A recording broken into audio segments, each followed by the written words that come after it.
Hello friends, addicted to কুকিংয়ে তোমাদের সকলকে স্বাগত। আজকে একেবারে ভিন্ন স্বাদের একটা ডিমের কারি নিয়ে চলে এসেছি তোমাদের কাছে। এই জন্য আমি নিয়েছি 5টা ডিম। এটা ছিল দেশি মুরগির ডিম, যার জন্য টেস্টটা আরও ভালো হয়েছিল। ডিমটা সিদ্ধ করতে বসিয়ে দিয়েছি। আর ডিমের জন্য আমি একটা মশলা বানিয়ে নেব। তার জন্য আমি 2 টিস্পুন মতো মাস্টার্ড অয়েল দিয়েছি, তার সঙ্গে দিয়েছি একটা মাঝারি সাইজের পেঁয়াজ, তার সঙ্গে 7 থেকে 8 কোয়া মতো রসুন, 1 ইঞ্চি মতো দিয়েছি আদা, তার সঙ্গে 4টে থেকে 5টা দিয়েছি কাশ্মীরি লঙ্কা, জাস্ট কালারের জন্য। এটাকে একটু কড়াইতে দিয়ে ভালো করে নাড়াচাড়া করে নেব।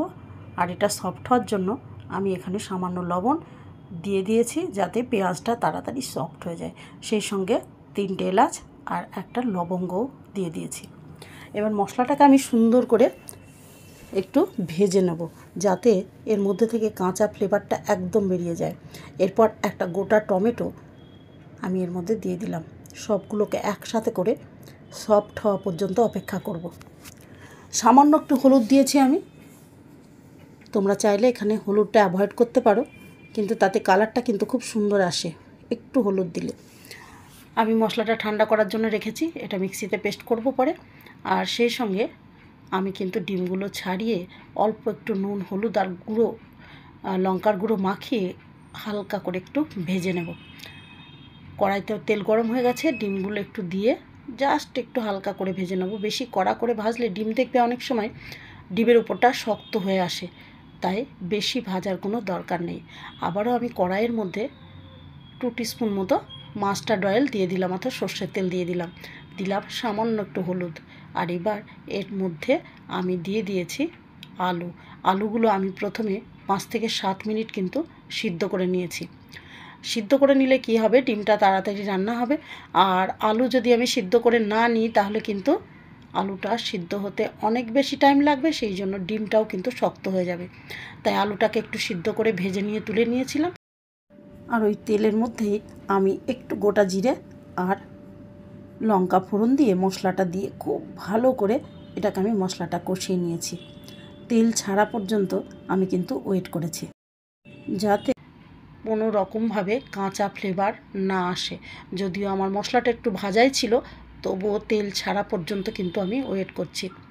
খুব সুন্দর করে মশলা থেকে তেল বেরিয়ে গেছে। এবার আলুটাকে আরও বেশি সফট হওয়ার জন্য আমি কিন্তু এটাকে ঢাকা দিয়ে আরও 2-3 মিনিট মতো রান্না করে নেব, যাতে আলুর মধ্যে মশলার ফ্লেভারটা সুন্দরভাবে যেতে পারে।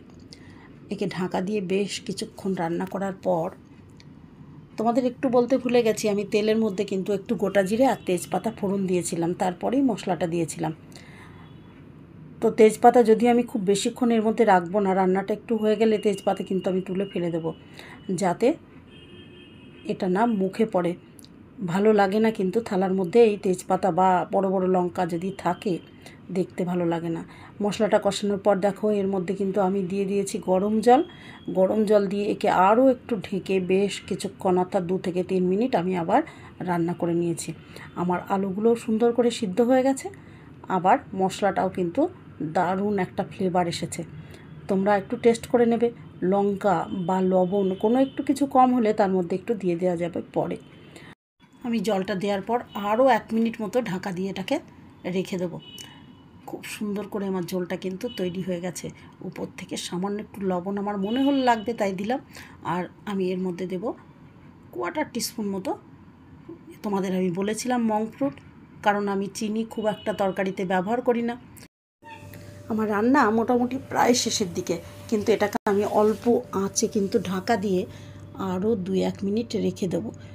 আমি চাইছি আলুটার মধ্যে সুন্দর একটা স্বাদ আসুক, কারণ আমি যে মশলাটা বানিয়েছি সেটা কিন্তু স্বাদটাকে বহুগুণ বাড়িয়ে দেবে।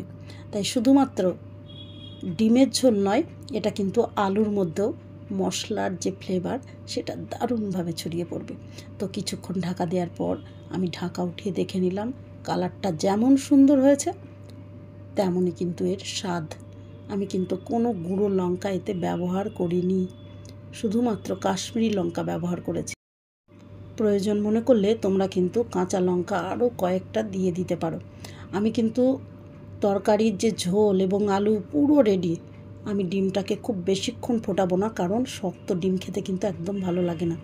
ডিমটা যাতে সফট থাকে তার জন্য একদম লাস্টের দিকে আমি ডিমটাকে ব্যবহার করেছি। আর তার সঙ্গে আমি উপর থেকে দিয়েছি একটু কাঁচা লঙ্কা, তার সঙ্গে গোলমরিচের গুঁড়ো, আর আমি সামান্য 1 চিমটে মতো গরম মশলা কিন্তু এর উপরে ছড়িয়ে দেব, যাতে ফ্লেভারটা খুব সুন্দর হয়। আমার ডিমের কারি কিন্তু একদম তৈরি। তোমরা প্রত্যেকে এটা আশা করি বাড়িতে বানাবে। আর ডিমের কারি তো আমরা খেয়েই থাকি, ডিমের ঝোল, কিন্তু এটা একটু ভিন্ন স্বাদের। খেয়ে দেখে তোমরা আমাকে জানাবে ডিমের ঝোলটা কেমন হয়েছে। আশা করি তোমাদের সকলের খুব ভালো লাগবে। তো সকলে খুব ভালো থেকো। টাটা সকলকে।